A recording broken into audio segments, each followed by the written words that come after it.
primeiro semestre letivo de 2025 não foi como o dos outros anos. Pela primeira vez, todos os alunos brasileiros, desde a pré-escola até o terceiro ano do ensino médio, não puderam usar celular na escola. A medida, que entrou em vigor no começo do ano, vale para colégios públicos e privados, para o horário das aulas e também para os recreios. Em um cenário político marcado por discordâncias profundas entre esquerda e direita em temas como economia e direitos civis, a proibição do celular nas escolas foi um raro consenso no Congresso, com poucas vozes discordantes dentro da Câmara. Jonathan Haidt, autor do livro Geração Ansiosa, que aborda os prejuízos que as telas trazem para a saúde mental de crianças e adolescentes, elogiou a lei brasileira contra celulares nas escolas como uma das melhores do mundo. Um estudo feito na Inglaterra com escolas secundárias que têm regras diferentes entre si sobre o uso de smartphones nos intervalos mostra que quanto mais tempo os jovens passam em celulares e redes sociais, pior a saúde mental, o desempenho na escola e o comportamento em sala de aula. No entanto, o artigo também aponta que as escolas que restringiram o uso de celulares não viram melhora em questões como saúde, bem-estar e foco nas aulas. Os dados parecem contraditórios, mas não são.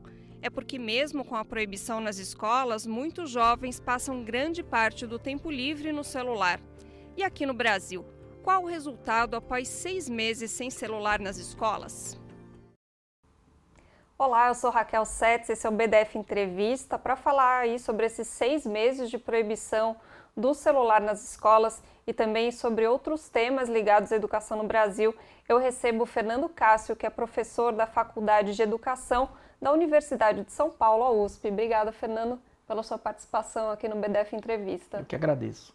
Queria começar, já tem algum estudo, algum trabalho acadêmico levantando dados sobre a proibição do celular nas escolas e qual o impacto dessa política? Olha, eu não conheço que existem vários estudos que falam sobre o tempo de tela, acho que tem uma literatura acumulada na educação, inclusive tendências em outros países, né, de redução do uso de tela. Então, foi muito divulgado esse caso da Suécia, né, que ganhou uma certa projeção aqui na época da promulgação da lei, mas uma das coisas que a gente discutia na época, né, 6 meses atrás, era isso, né, que é uma lei difícil de implementar e que leva tempo para uma coisa dessa funcionar e produzir efeitos, justamente porque o Brasil é um país que tem redes de ensino com autonomia, tanto municipais quanto estaduais, e é isso, a gente está falando de uma lei federal que vai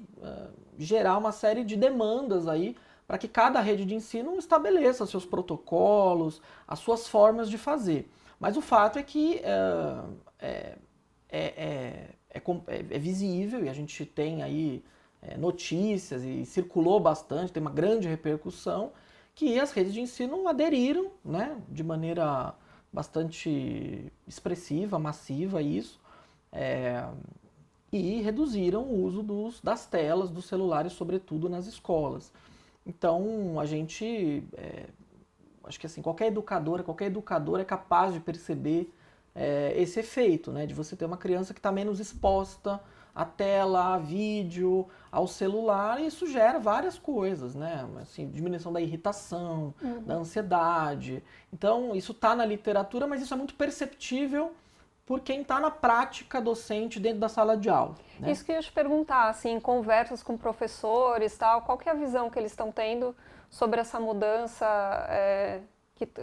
trazida por essa política? Eu acho que todo mundo que é professor, né, seja desde a escola até a universidade, como eu, né, a gente percebe que você ter o celular na mão e você ter ele é altamente dispersivo, né? Então, ele é dispersivo em toda a situação. Você vai, por exemplo, uma conferência profissional de pessoas adultas, não estamos falando de crianças, você vê como aquilo é dispersivo. Então, quando você tem esse ambiente que é a escola, que é um ambiente assim controlado de aprendizagem, que tem o seu tempo próprio, né? Então, a escola ela tem uma certa característica de ser um espaço que dá uma certa desacelerada nesse tempo do mundo, né? Para que as pessoas possam ter, naquela idade de aprender, o tempo para que a intencionalidade pedagógica possa atuar e as aprendizagens possam acontecer. Então, se você tem um objeto dispersivo no meio daquilo, você vai prejudicar esse processo de aprendizagem, que é um processo que exige um tempo próprio, que exige um ambiente controlado para isso. Então, digamos que a diminuição do uso desses dispositivos, ela permite que esse ambiente da aprendizagem seja um pouquinho mais controlado, considerando que é um ambiente cheio de descontrole, né? Sim. Mas permite que a intencionalidade pedagógica possa ocorrer de maneira talvez um pouco mais desimpedida, né? E a própria convivência, né, entre os alunos, muitas crianças passavam o recreio, por exemplo, isolada no celular, né? Inclusive isso, né? Muitas matérias de imprensa trataram exatamente do pátio, né? Porque a escola ela tem assim essa tripla função, né? Uma função assim de formação, de qualificação, uma função de subjetivação e uma função também de socialização. E essa função de socialização, ela vai ficando mais prejudicada à medida que as pessoas vão se encapsulando no celular e ficando ali né, imersas só naquele mundinho, interagindo talvez com os próprios colegas, mas via o celular, via a tela. Então, a gente tem muitos relatos, né, de que várias escolas, quer dizer, são hoje mais barulhentas, o pátio tem mais barulho, tem mais brincadeira, tem jogo, tem, quer dizer, contato, né, entre as crianças, os adolescentes, que é muito próprio, né, muito saudável que aconteça exatamente nesses momentos do recreio, né, que as escolas, que é o momento do barulho na escola. A escola sem barulho não é uma escola muito saudável, né? Com certeza. Você falou um pouco da dificuldade de implementar, né, essa política. Eu estou com um dado aqui, uma pesquisa que foi feita pela iniciativa Equidade.info, em parceria com a Frente Parlamentar da Educação. Essa pesquisa apontou que 63% dos estudantes do ensino médio ainda levam o celular para a escola. Até aí tudo bem, porque pode levar, você tem que deixar numa caixinha. Mas que desse percentual de 63%, desses mais da metade contaram que acessam o celular durante as aulas. Então está tendo uma dificuldade da instituição, né, em colocar um limite, em fornecer um local adequado para guardar o celular. O que está acontecendo? Eu acho que várias coisas acontecem, né? Acontece isso, de você precisar construir aí, né, uma prática, uma rotina, enfim, precisa mudar uma cultura ali, né? Por outro lado, os estudantes, especialmente os adolescentes, ensino médio, eles estão ali para desafiar as regras, né? Então também a gente também tem esse aspecto, que é um aspecto de ser jovem e de desafiar as regras, né? Então, os estudantes, adolescentes, muitas vezes vão para a escola e eles não querem estudar, né? E os adultos, as professoras, os professores estão lá para obrigar também os estudantes a estudarem em certo sentido, né? Então tem essa tensão, que é uma tensão constitutiva, né, da escola e dessa disputa mesmo, né, a respeito das normal, regras, né? das normas, exato. Mas é isso, implementar uma norma, né, de preferência uma norma assim proibitiva, peremptória, não pode usar o celular, tem que colocar o celular numa caixa. Isso envolve enfrentar também essa tensão de adolescentes que não querem seguir as regras, o que é muito normal, né? É muito normal que aconteça. Na nossa época a gente passava bilhetinho, né? Certamente. Né, a escola é cheia de crianças e adolescentes que não querem estudar, né? E cabe às professoras e aos professores também fazer as crianças e adolescentes quererem estudar, entenderem que estudar é importante e às vezes é isso, usar as normas para que as crianças e adolescentes estudem, porque essa é a função do adulto dentro dessa relação, né, educacional. Como a gente mostrou ali no VT de abertura, na Inglaterra foi feita uma pesquisa que mostrou que só tirar o celular da escola também não resolve todo o problema, né, dessas questões de saúde mental que são causadas pela exposição de crianças e adolescentes a telas. Como que você acha que a educação poderia incidir um pouco mais nessa questão?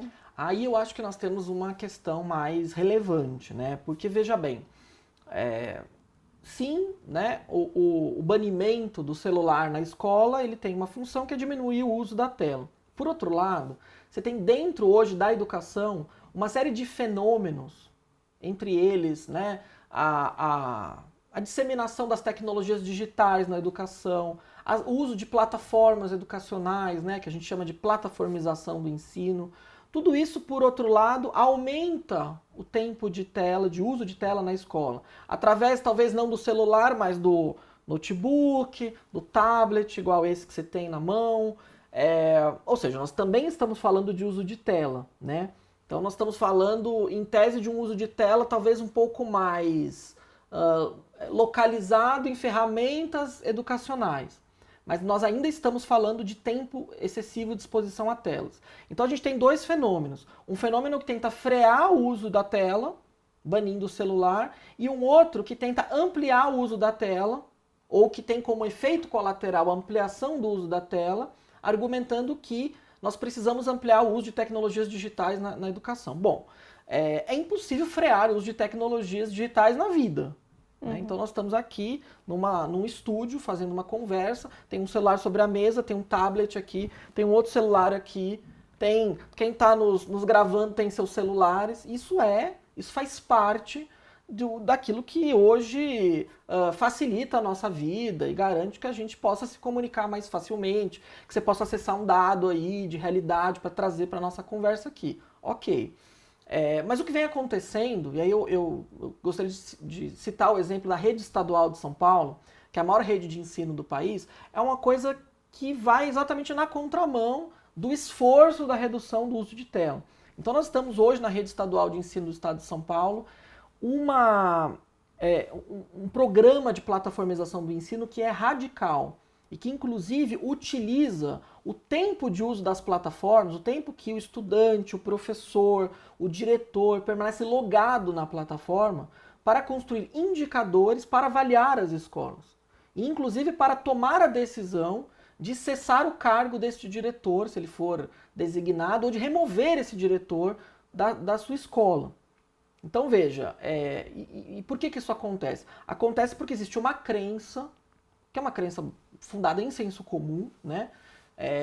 De que o uso da tecnologia, das plataformas, fazer aula de matemática pela plataforma, fazer aula de robótica pela plataforma, fazer o exercício de leitura pela plataforma, isso irá trazer melhoria nos resultados de avaliação.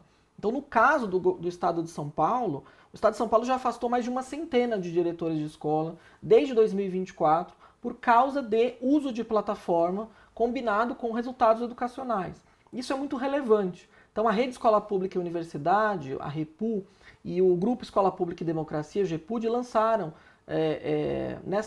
nesta semana 1ª de julho, né, uma nota técnica que, de fato, demonstra de maneira bastante consistente, robusta, que não existe correlação estatística entre uso de plataformas educacionais e resultados educacionais. Uhum. O desempenho dos estudantes nestas provas de larga escala de português e matemática. Isso é importante por quê? Porque desmistifica essa visão de que a única forma de você melhorar aprendizagens daquilo que importa na escola é via telas, via uso de telas.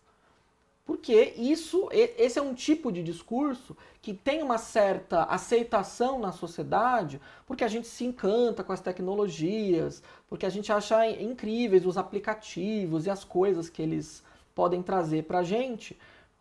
Mas isso vai na contramão de toda uma discussão que nós vínhamos tendo e que o campo educacional, a ciência vem tendo, sobre a necessidade de a gente diminuir o tempo de uso de tela de crianças e adolescentes em escola. Né?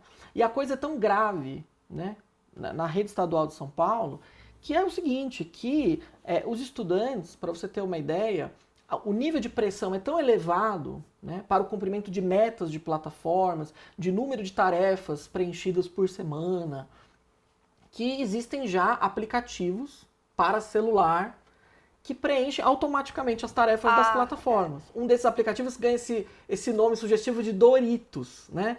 Que é aquele salgadinho ultraprocessado, né? Aquela coisa que as pessoas comem ali, né? Então, à medida que você tem uma plataformização que vai estabelecendo metas, pressionando professores, estudantes, diretores, toda a cadeia da gestão educacional, vai se criando também mecanismos de burlar as regras, né? E veja, usando os mesmos mecanismos. Então, na verdade, as plataformas na escola, né, o uso exacerbado das plataformas na escola estadual em São Paulo, leva os estudantes a, no tempo livre, usarem os seus celulares para preencher as tarefas que eles não preenchem nas escolas. Inclusive usando aplicativos para celular que vão burlar as tarefas das plataformas. Então, isso é importante, que é o que eu te falei no começo da nossa conversa. Quais são os problemas de implementar isso? Os problemas de implementar isso é que nós temos redes de ensino que têm autonomia. Então, as redes de ensino, sim, elas podem, olha, não pode usar celular na escola. Ao mesmo tempo, a gente tem 30 plataformas de uso obrigatório nas escolas, que vão, por exemplo, determinar para professores algumas metas, para estudantes outras metas.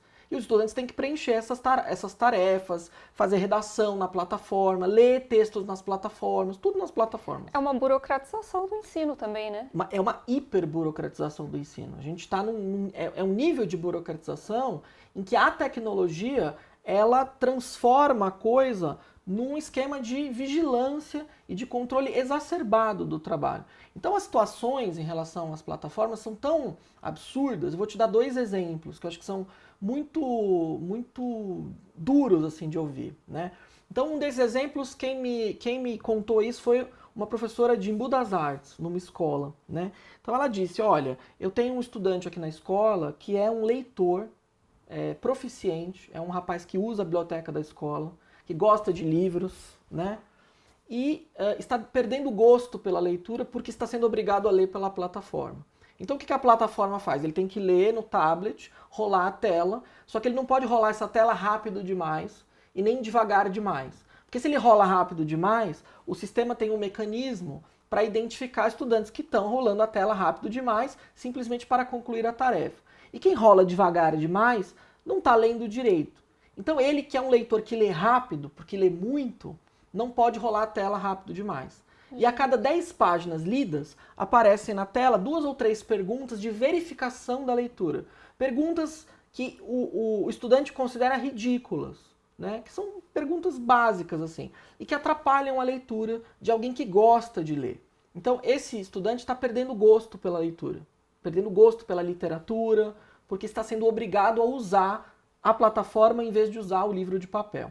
Um outro exemplo é uma plataforma de leitura que não é para estudantes mais velhos, mas para crianças em idade de alfabetização, né? Então é uma plataforma que faz uma espécie de ditado, uma coisa desse tipo. Então esta plataforma é uma plataforma em que a criança tem que ler um texto, e aí você tem um microfone que vai captar a voz dessa criança para ver se essa criança está conseguindo ler esse texto. Então muitas vezes esse microfone não está funcionando, muitas vezes essa criança lê direito, mas não consegue falar uma certa palavra, né? Então a plataforma decide que essa criança não sabe ler. Então essa criança é obrigada a repetir o exercício diversas vezes, sendo que o problema dela, na verdade, é a pronúncia da palavra ou a captação do áudio. Então tudo isso mostra, né, para onde as coisas vão. Então enquanto todo um campo educacional, amparado em evidências científicas, está preocupado em rever, né, o tempo do uso de tela nas escolas, inclusive os seus efeitos negativos na aprendizagem, para não falar em outras coisas, tem um outro campo, que é um campo empresarial, que está lucrando. Então, só em 2024, o governo de São Paulo ele gastou quase 500 milhões de reais em plataformas. Tá? Muitas vezes em licenças de uso de 12 meses, 20 meses, 30 meses. Estou falando inclusive com Big Techs como a Microsoft, né? Que ela usa, uma dessas plataformas é o chamado BI, Business Intelligence, que é o que ela usa para fazer o controle dos indicadores da rede e para tomar as decisões, por exemplo, de afastar diretores escolares dos seus cargos, de não seguir a prioridade dos professores na escolha das aulas no ano seguinte, tudo como punições em relação ao uso das plataformas. Então, enquanto a gente tem um debate que vai numa direção, a gente tem redes de ensino, por conta da sua autonomia, que vão numa direção oposta. Então, esse é um pouco a forma como esse debate está colocado hoje. Nossa, você falando assim me pareceu a ideia de uma coisa bem distópica, né? Tanto para os alunos quanto para os professores, essa plataformização da educação.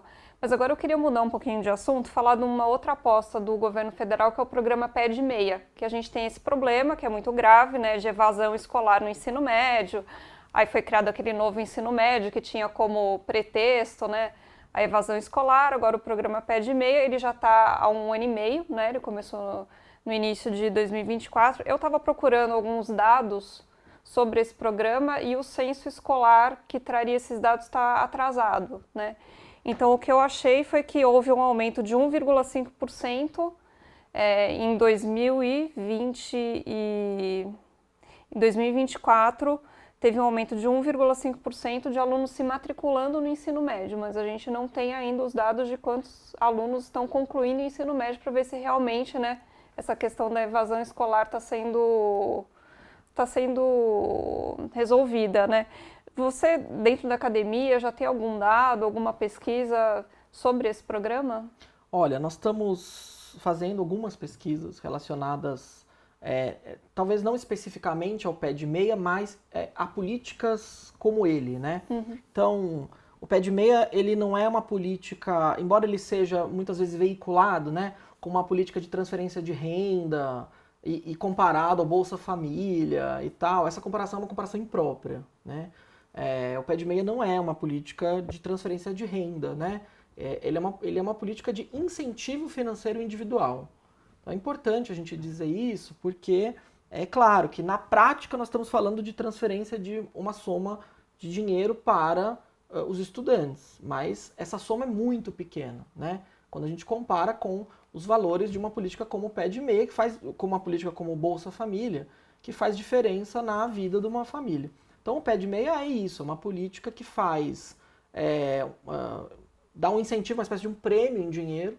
Então é bem provável que ele tenha algum impacto positivo na evasão, nós ainda não temos esses dados, mas existem várias pesquisas em andamento que estão justamente tentando entender como é que esta lógica de política mais individualista, né, o que ela causa em relação aos jovens beneficiários da política. Isso nós ainda não sabemos. Uhum. Tem um dado interessante do programa, é que aumentou em quase 500 mil o número de alunos que estão concluindo o ensino médio que se inscreveram para prestar o Enem. É um dado positivo? É um dado positivo, mas assim, se isso significa mais acesso ao ensino superior público, a gente não sabe, percebe? Uhum. Porque é isso, o Pé de Meia, ele dá um prêmio em dinheiro. Olha, se você se inscrever no Enem, você vai receber tantos reais, né? Os valores são valores pequenos. Então nós não estamos falando de uma bolsa, por exemplo, que muda a capacidade daquele adolescente, por exemplo, de ajudar em casa de modo que ele não precise mais trabalhar, entende? Então, o Pé de Meia, ele não é substitutivo ao trabalho juvenil. Ele não é substitutivo. Ele é simplesmente um estímulo, um incentivo. Então, e ele é todo enraizado no sistema bancário. Ele não é enraizado no sistema de assistência social. O que tem várias implicações com relação à forma como esse adolescente, como esse jovem enxerga a política pública, enxerga o Estado, enxerga o conceito de direito. Então, a gente está trabalhando com algumas pesquisas no sentido de entender isso.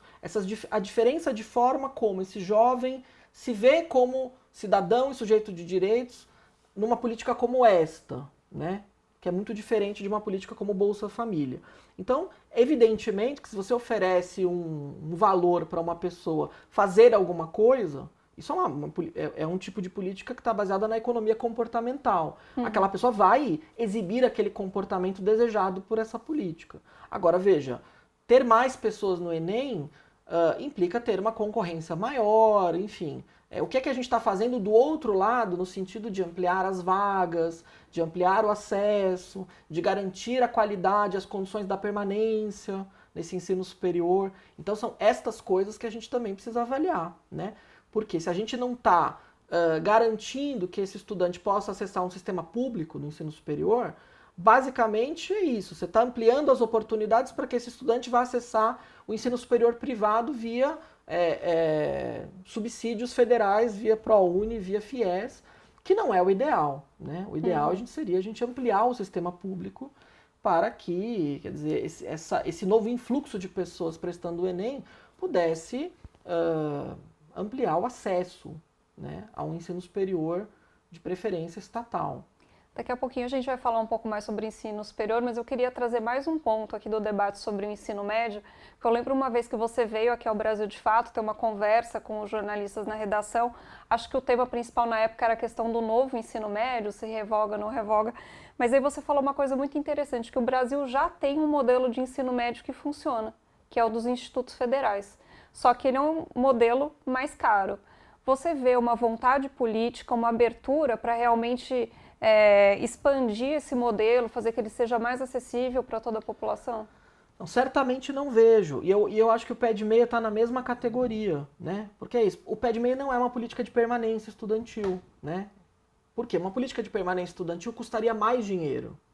Então, assim, durante aquela discussão do ensino médio, a gente falava, olha, é necessário ter uma política de permanência estudantil no ensino médio para que a gente possa garantir que quem estuda de noite, né, esse estudante que estuda de noite, não por desejo, mas por necessidade, possa se dedicar aos estudos, né, na idade de estudar no ensino médio. Como é que faz isso? É com política de permanência. A mesma política de permanência que tem no ensino superior, que exige dedicação aos estudos. Então é isso, tem moradia, tem bolsa-trabalho, tem uma série de coisas. Tem um sistema de permanência estudantil no ensino superior público para garantir que esse estudante possa estudar. E mesmo assim, muitos não E mesmo assim, né? com limitações. Mas veja, na educação básica não existe essa política de permanência, entende?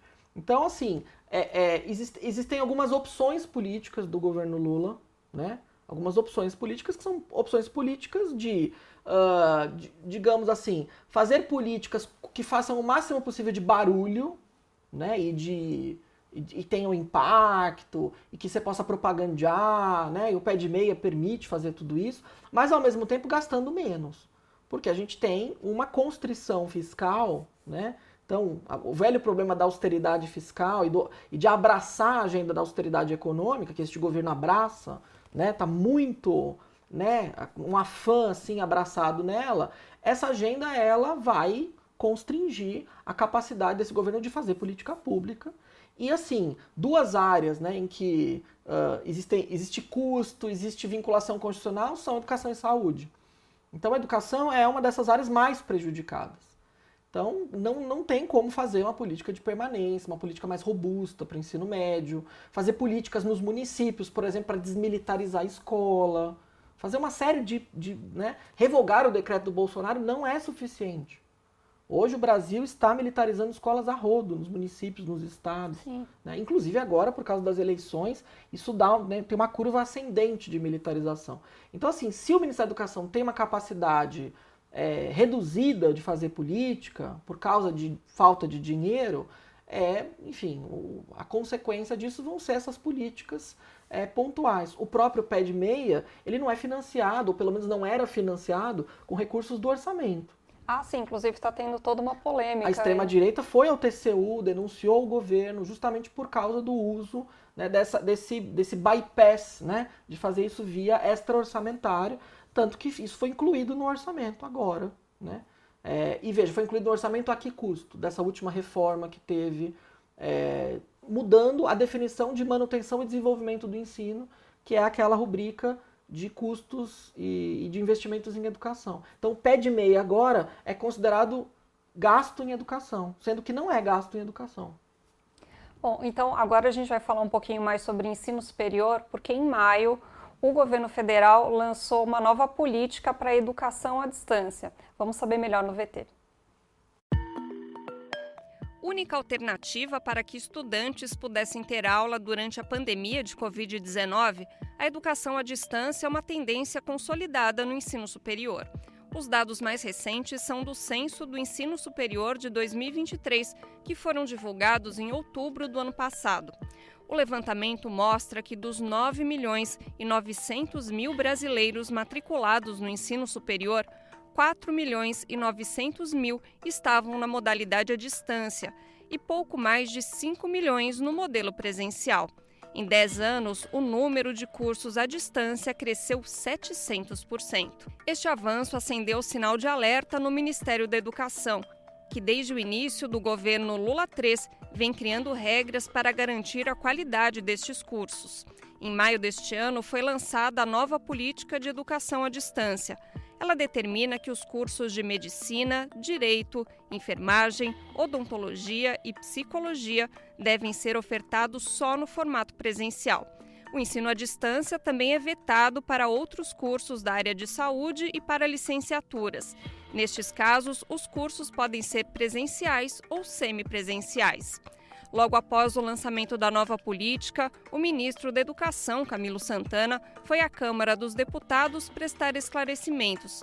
Acusado pela deputada Adriana Ventura, do Novo, de ter preconceito contra o formato EAD, Camilo Santana justificou a decisão do governo. Quando eu entrei no Ministério, eu suspendi todas as autorizações de enfermagem à distância em novos cursos do Brasil, porque eu não acredito que o povo brasileiro quer ser atendido por um enfermeiro formado 100% à distância nesse país.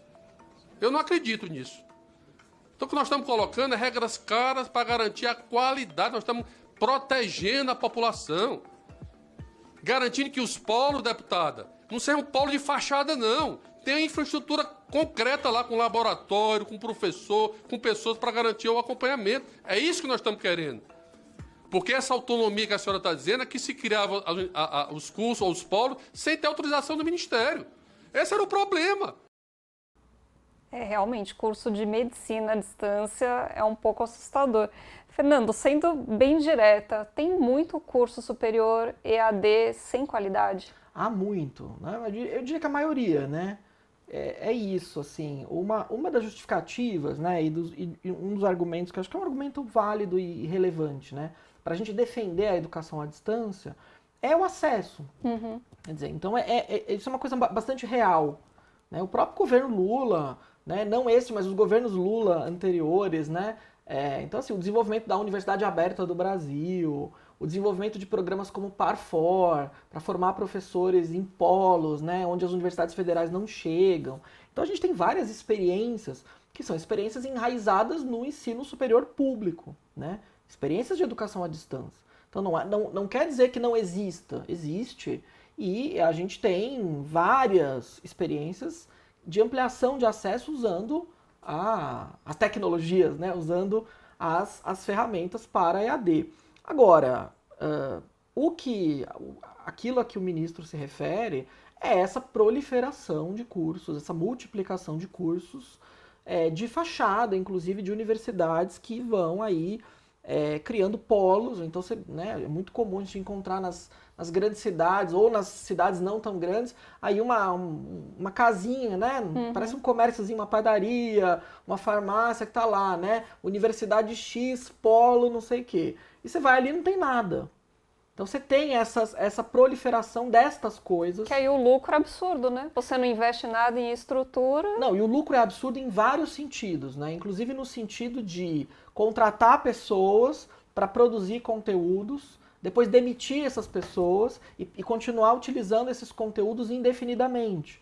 Então você tem várias coisas que acontecem aí, né? Então você tem, assim, tudo aquilo que é o problema da falta de qualidade do ensino superior privado lucrativo se transfere para esse ensino privado lucrativo à distância, que é muito mais barato, que é de mais fácil acesso à população, de fato, porque é mais barato, mas que é uma coisa que não tem qualidade nenhuma. Então a minha avaliação é que o Ministério da Educação, o governo Lula III, começou bem até, né? Isso a que o ministro se referia, né, da suspensão de autorizações para novos cursos, inclusive punições de instituições, que eu acho que é uma coisa que aconteceu, né? Acho que em 2023, no começo de 2024, que era uma coisa bastante inédita, porque o governo Temer, sobretudo, abriu a porteira, né? Assim, desregulamentou, liberalizou absolutamente tudo, né? Flexibilizou. Então, podia ter uma quantidade absurda de aulas à distância e continuar sendo considerado curso presencial na prática.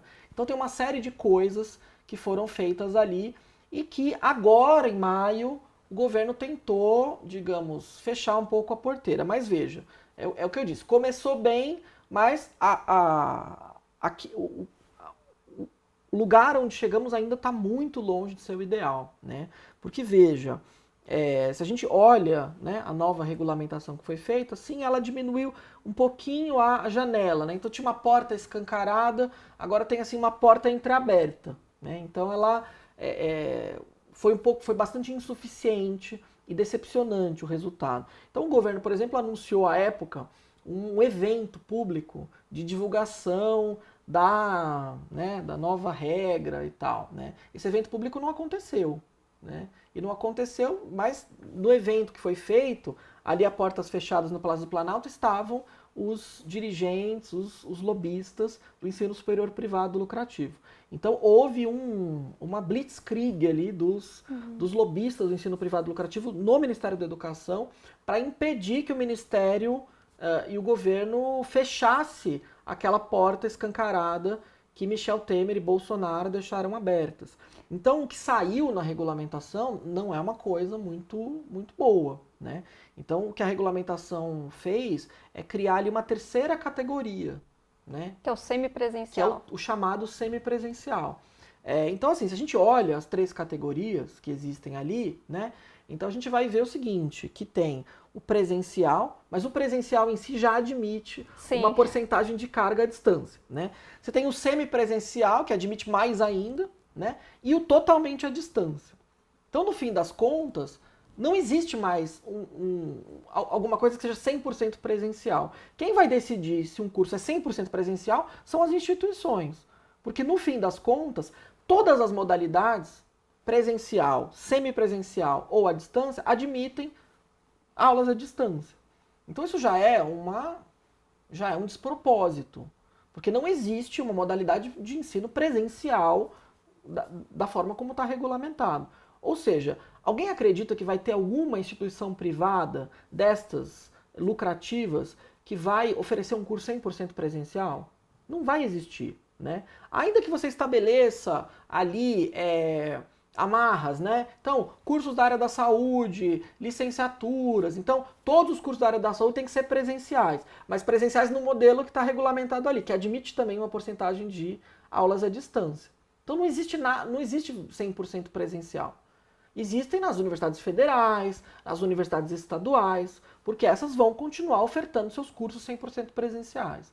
Mas não vai haver mais universidades privadas, especificamente estas, que ganham dinheiro, que são fartamente subvencionadas, né, com ProUni, com FIES e esse tipo de coisa, elas não vão mais ofertar cursos presenciais. E elas têm o beneplácito do Ministério da Educação para isso.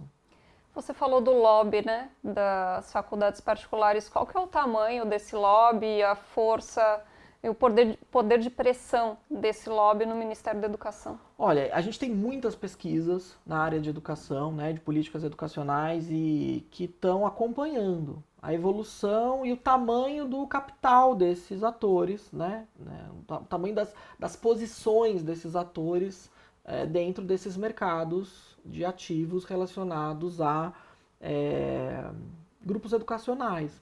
Então, assim, é impossível a gente não atribuir minimamente, né, a existência de ProUni e FIES, e dessas grandes subvenções estatais, o crescimento vertiginoso de alguns grupos, né, que são grupos que a gente vai ver que, no fim das contas, hoje são tão grandes os conglomerados, que a gente nem fala só de grupos educacionais. Na verdade, é um grupo de investimento que tem, entre as suas várias atividades, né, a oferta aí de cursos de ensino superior. Né? Porque você teve uma série de fusões e aquisições que foram acontecendo. Então tem curvas assim que mostram o aumento dos patrimônios, né, desses grupos, né? Inclusive com capital na bolsa. Capital aberto, tudo isso desta forma. E que foram, inclusive, englobando, né, fagocitando aquilo que ainda existia de universidades privadas que eram administradas por famílias, que eram ainda universidades privadas um pouco mais tradicionais que havia nas cidades aí, e que ainda estavam aí resistindo e que foram cada vez mais absorvidas por esses grandes grupos. Hoje existem pouquíssimas no Brasil, dessas faculdades assim regionais, né, que você vai ver que é de uma família tradicional e tal. Cada vez menos nós temos essas e cada vez mais essas 5, 6, 7 grandes marcas que no fim das contas são controladas aí por 2 ou 3 grupos educacionais, né? Que no fim das contas se resume a uma sigla que você vê lá na B3, né? Com ações disponíveis para compra. E eu sei que as condições de trabalho são super precarizadas, né, para os professores dessas instituições, dessas, né, mega faculdades com capital na bolsa, tá? É muito complicado porque assim, veja, a educação privada como um todo, né, as condições de trabalho sempre foram difíceis, né? Então, existe um certo senso comum, né, de que é na escola pública que Não, na educação privada as condições de trabalho são muito ruins também. O que faz a EAD, né, a EAD piora as coisas demais. Então você vai ter, por exemplo, cursos, aquilo que o resíduo que fica de curso presencial, por exemplo, é um curso de sociologia, né, numa faculdade privada. Ele vai ter lá 10, 20% de aulas presenciais. Você vai ver muitas vezes, essas aulas você vai juntar aluno do primeiro ano, do segundo ano, do terceiro ano. É uma coisa feita sem qualquer critério, sem qualquer qualidade, não tem fiscalização nenhuma. Aliás, sobre essa questão da fiscalização, é interessante a gente ouvir o ministro, né? Porque se a gente vai ver a forma como hoje é feita a revalidação dos cursos pelo Ministério da Educação, muitas das visitas que antes eram feitas, então vinha uma equipe, né, geralmente de 2 avaliadores que vinham para uma instituição para fiscalizar uma instituição. Então era muito comum esse tipo de coisa, né? A universidade privada vinha, trazia o caminhão, montava a biblioteca, montava o laboratório para a visita e depois levava tudo embora para o outro campus para fazer a outra visita, né? Esse tipo de montar o cenário. Mas hoje nem é necessário isso, porque as visitas hoje são feitas à distância. São feitas com a câmera. Então o Ministério da Educação aderiu a um tipo de forma de fazer revalidação de curso, que é a visita à distância. Então fica lá o coordenador de curso com a câmera mostrando aquilo que quer mostrar. Então isso é terrível, porque isso permite que esse tipo de instituição, que na verdade já substituiu o presencial por quase tudo à distância, precarizou tudo que é possível o ensino presencial, né? O resto é tudo oferecido à distância, e nem tem mais o trabalho de ter que montar o cenário, porque as reuniões são feitas todas à distância. Inclusive as universidades públicas estão sendo hoje avaliadas desta forma. E no caso das universidades públicas, para prejuízo dessas universidades. Porque tem universidades que estão tendo cursos que estão tendo as suas notas abaixadas por causa justamente dessas avaliações feitas à distância, usando a câmera. Então, né, no fim das contas, toda a nossa conversa aqui circula em torno da tecnologia e dos usos dele na educação. Mau uso, e né? da forma como isso pode trazer prejuízos, né? No caso do ensino superior, é isso. A gente tem a EAD, a nova regra, ela dá um contorno um pouco maior, mas ela nem de longe, ela não faz cócegas naquilo que esses empresários do ensino superior privado lucrativo estão fazendo há muito tempo, né? E o próprio Ministério da Educação também desqualificou os seus processos de revalidação de curso, porque também aderiu ao EAD para fazer as visitas às instituições.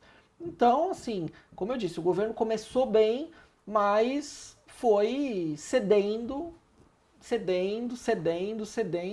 ao lobby desse setor que está em todos os lugares. Então esse setor ele está no Conselho Nacional de Educação, esse setor está no Congresso Nacional, esse setor está todos os dias fustigando, fazendo as suas diligências, né, no Ministério da Educação, na CETEC, na CESU, em todas essas secretarias que lidam com isso. Não à toa, eram pessoas deste setor que estavam durante o lançamento da política da EAD e não a sociedade. É bem significativo, né?